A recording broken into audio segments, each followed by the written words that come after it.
Well, for the first time in 18 years, the Edmonton Oilers have a chance to acquaint themselves with Clarence S. Campbell. Yes, the Bowl is in the house tonight.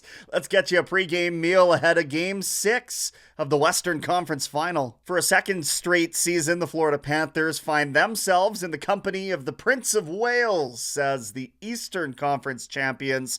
And for the first time since 2006, the Oilers within one win of a Western Conference championship and the first banner, of course, in the Rogers Place Rafters in just about 20 years as well. It's the 100th game of what has been an absolutely ridiculous Edmonton Oilers season. You think about November being in 31st place out of 32 teams, coaching change, 16-game winning streak somewhere in and amongst all this, and now, again, one win away from a Stanley Cup Finals appearance. But as you know, Dallas up against the wall is about to deliver their best effort of these playoffs so far. And they're a way better road team than they are at home. That's not necessarily encouraging news. Jake Ottinger 6-2 in the playoffs. He's 12-2 dating back a few weeks into the regular season as well.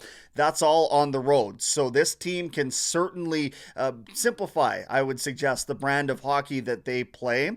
And they're going to the well with some minor league scoring help. AHL leading scorer Maverick Bourque is getting the call up to try and bolster some of Dallas's depth. He comes in place of Ty Dellandrea, and in reality, I should say, this is an area of what I thought was going to be a serious advantage for Dallas in the series. Not so much. Not with the way that Edmonton's depth performers have stepped up. Think about the penalty kill, for example. That one's pretty self-explanatory. A lot of the guys on that fourth line, like Janmark and Connor Brown, they've been fantastic in the playoffs, and not just in those specialist roles either. They've been great 5-on-5, and to me, I think that may have caught Dallas a bit by surprise. But if Edmonton performs the way they did in Game 5, it's not going to matter who Dallas has in the lineup. They can call Mike Modano, Joe Nieuwendyk. It will not matter if Edmonton plays the way that they did, with defensive first hockey in mind, a 3-2 win in that Game 5 victory in a position where I wasn't sure we'd see the best out of the Oilers. They didn't need to win that game per se, and yet they cobbled together their best effort, I don't know, maybe of the last 15 years. That bodes incredibly well, but what you can't have happen, of course, on home ice is much like it did in Game 4, surrendering the first goal of the game inside the opening minutes.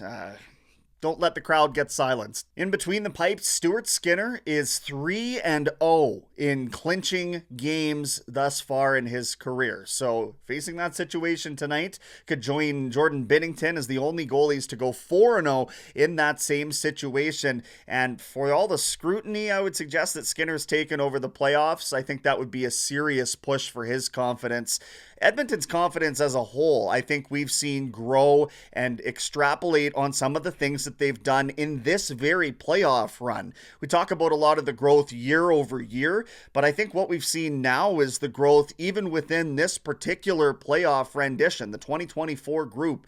They've been in it long enough where guys like Leon, who were hurt against Los Angeles, they're actually kind of getting healthier again, and the confidence is just oozing out of so many players on this roster. It's a nasty combination, and if I'm Dallas, I'm worried about it.